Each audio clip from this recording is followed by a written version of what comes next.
name is Derek from Tomkat Gas Training and welcome to this video on installing a radiator. So I'm on site today with Tom and a few trainees doing a full heating. So I thought I'd show you how I'm going to put a radiator in.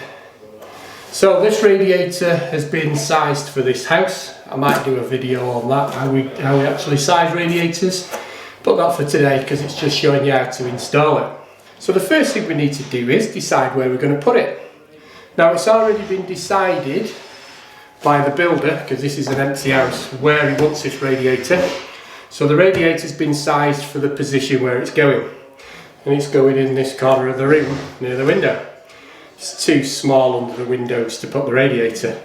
But the radiators need to go under windows. Not nowadays with double glazing and triple glazing.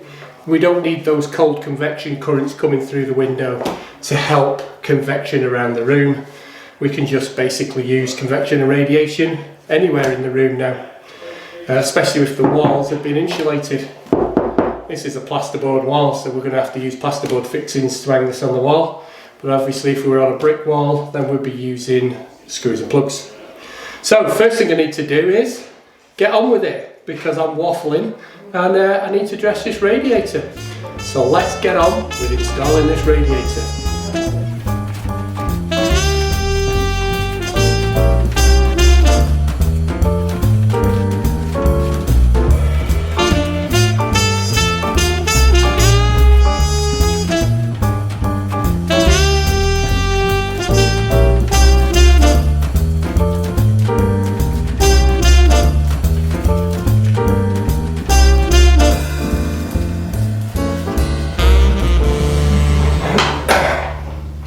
So the little things you can see here protect the brackets so they don't get crushed in transit or in whatever van you brought.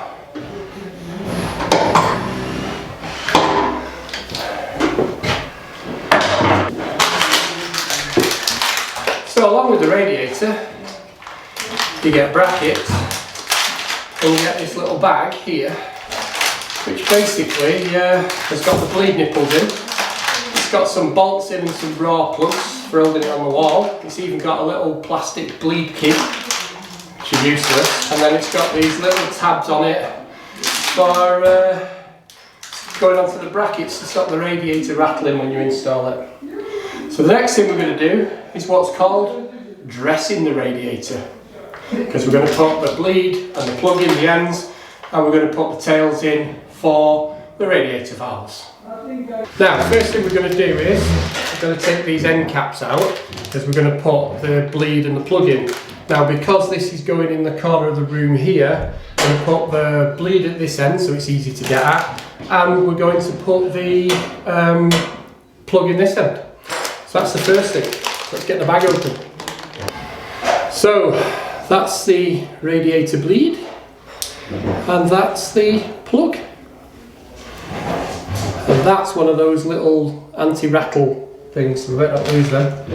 Put it back in the bag. So,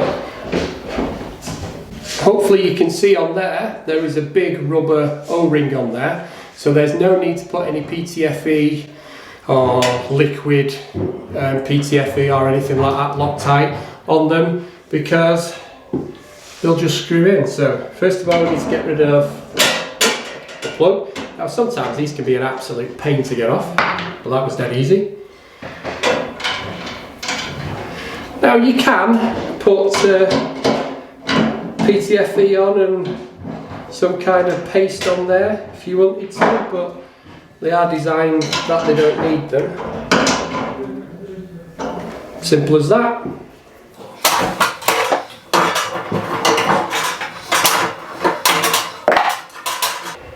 That came off easy.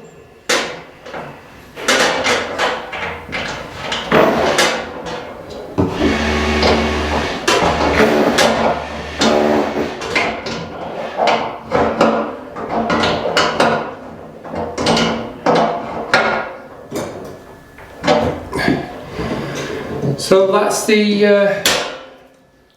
bleed and the plug-in. Flick over the radiator now and we'll put the tails on.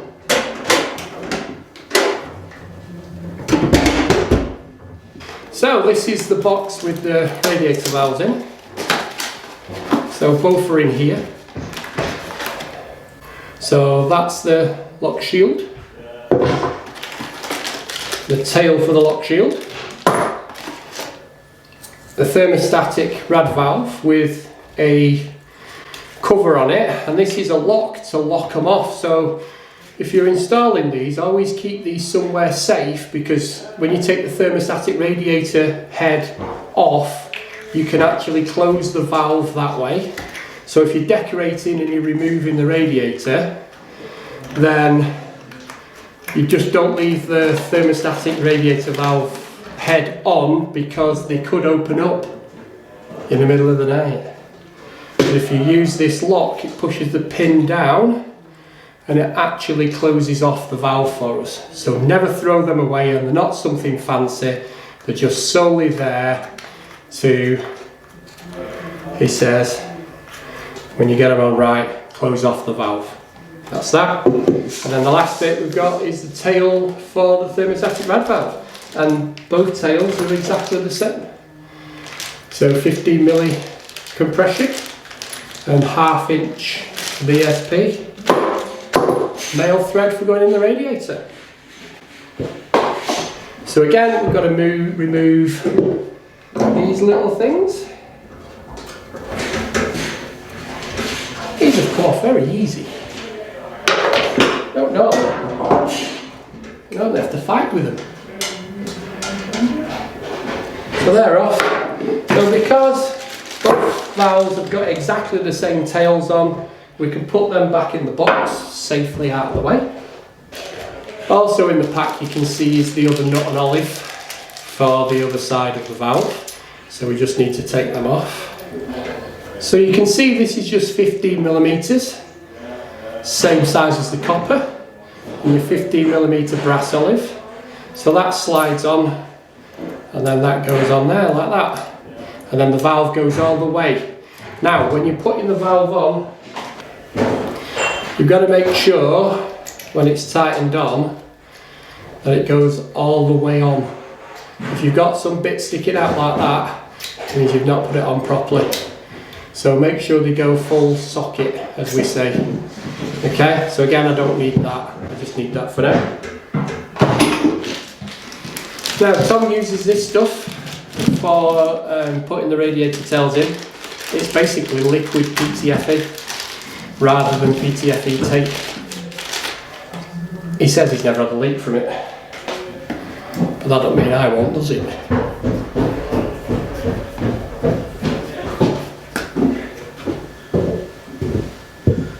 Nope, I've got to cut the end off. So now I've cut the end off, what I've got to do is I've got to put the PTFE. Yeah. See any in this? There it comes.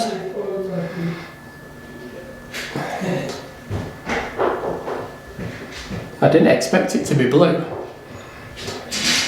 So you've got to put a good dollop on the end of the thread all the way around. That.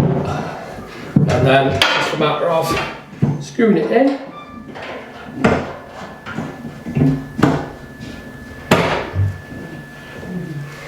And then just giving it a little nip up.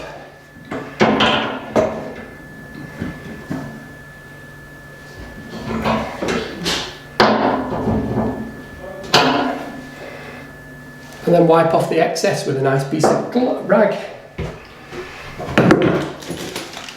So we need to do the same with this one.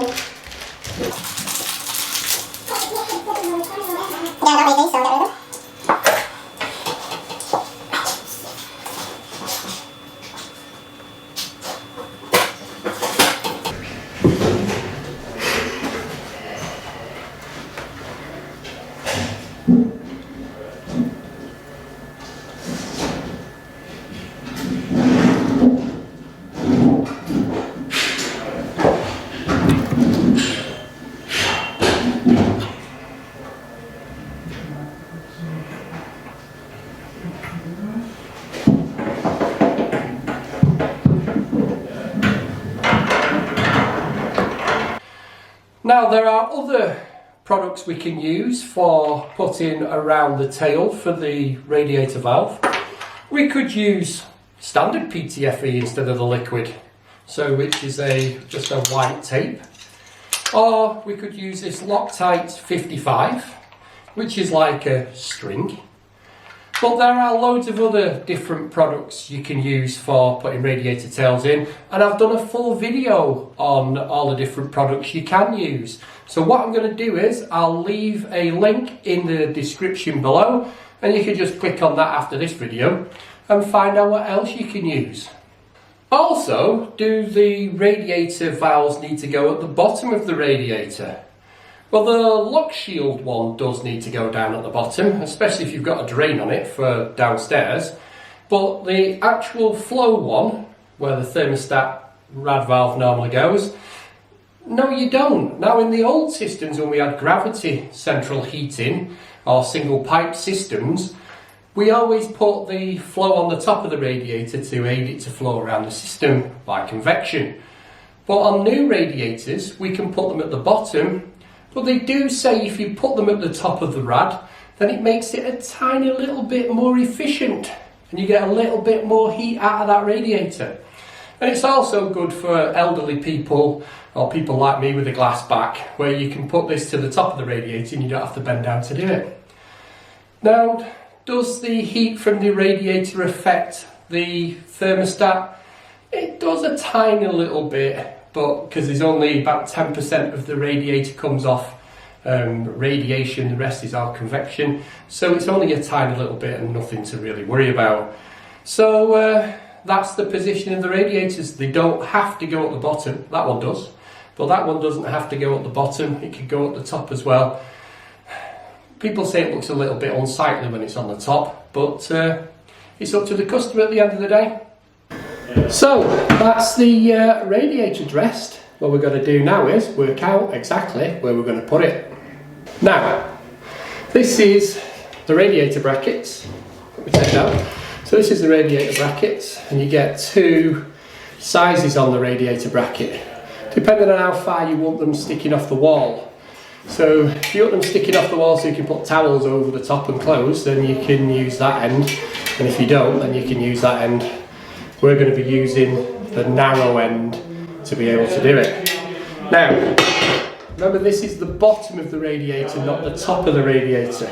So I'm just going to slide the bracket into position, and I'm going to measure from the bottom of the bracket to the bottom of the radiator to give me a distance, because this bottom of this radiator needs to be about 150 mil off the floor, and the reason for that is so the air, when it comes under the radiator, will go through the convector. So this is a double panel single convector, so there's no convector grills on the back of here, they're on the inside here, and that's working out the BTUs. But anyway, so I need to measure from the bottom of here to the bottom of there, even though you're looking at it from the top, and it is 90 millimeters. So I need 150 plus 90 millimeters, and that's my distance from the floor level to the bottom of this bracket. So that's the first thing I need to do. Now you can already see I've lifted the floorboards up where the pipework's going, and I've placed the radiator against the wall because I'm going to mark the centre of the bracket. So that's where I need it. So I'm just going to mark where the centre of the bracket's going, and then that's going to be my centre line then for my bracket. Now I could have measured that distance, but I've put it where I want it, and it's smack where I want it to put it. So that's the easiest way of doing it. So all I've got to do now is get my level and transfer the lines down, measure 150 plus 90 off the floor, and then that will be the bottom of my bracket. So all I need to do now is transfer the line down, making sure it's level.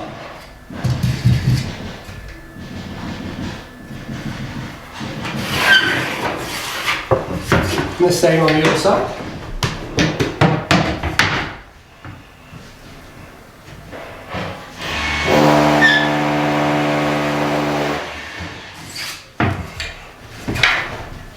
Now, I've put my level across the floor now, and all I'm going to do is measure 240mm.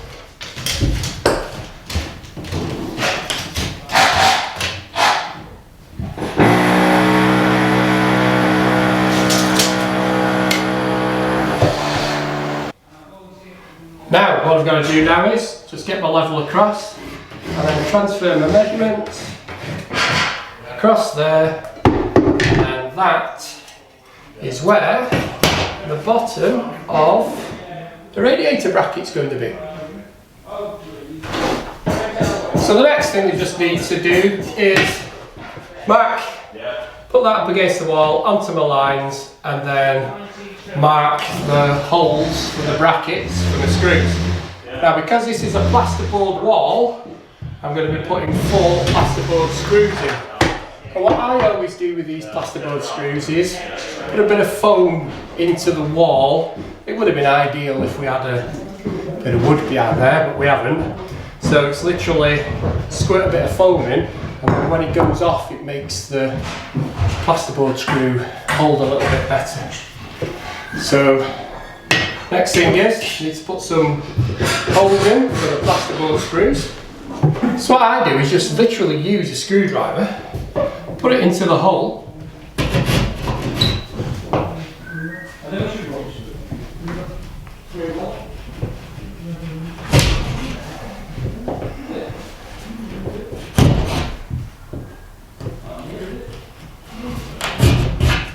it's as simple as that.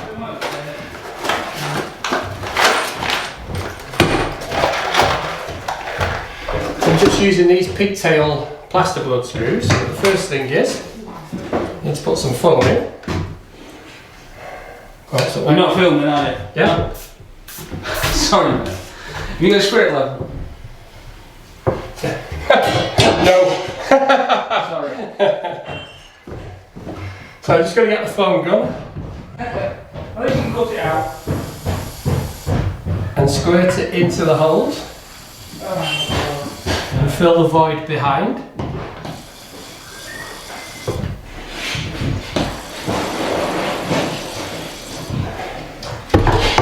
And then I can just screw the pigtails in.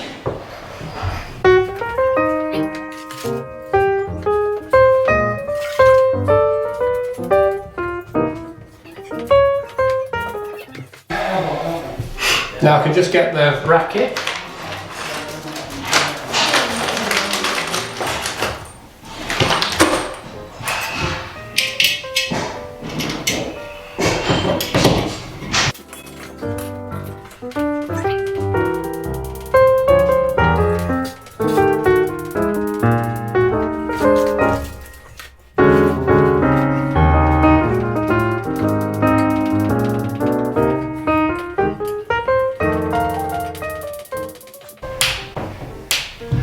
You notice I didn't use an impactor or any kind of battery operated drill when you're using these pigtails, because you end up getting a big hole, and that will hold anything up. So let's do the one on the other side.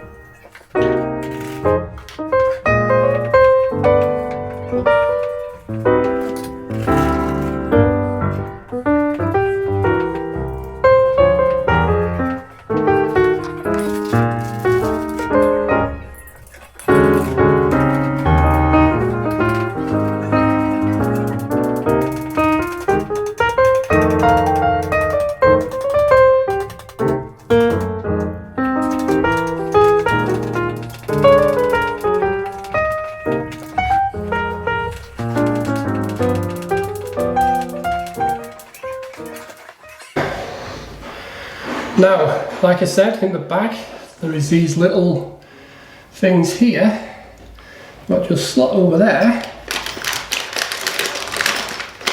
and they stop the radiator rattling when you put the radiator on, hopefully, if you put them in the right way.